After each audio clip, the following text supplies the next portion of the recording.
தெற்கு தாய்லாந்தில் ஏற்பட்ட கடுமையான வெள்ளப்பெருக்கு காரணமாக கடந்த வெள்ளிக்கிழமை முதல் பாடாங் பசார் ஹட்ஹாய் இடையேயான தொடர்வண்டி சேவை தற்காலிகமாக நிறுத்தப்பட்டுள்ளதாக KTMB தெரிவித்துள்ளது.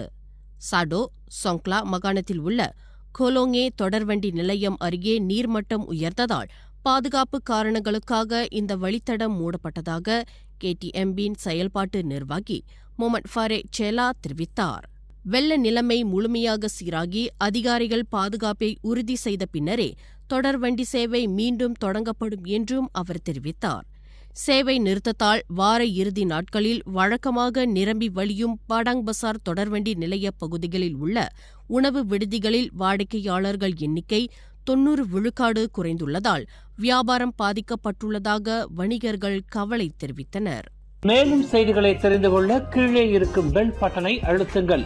உங்கள் மகிழ்ச்சியை வெளிப்படுத்த லைக் மற்றும் ஷேர் செய்யுங்கள். தொடர்ந்து திசைகளோடு இணைந்திருக்க சப்ஸ்கிரைப் செய்யுங்கள்.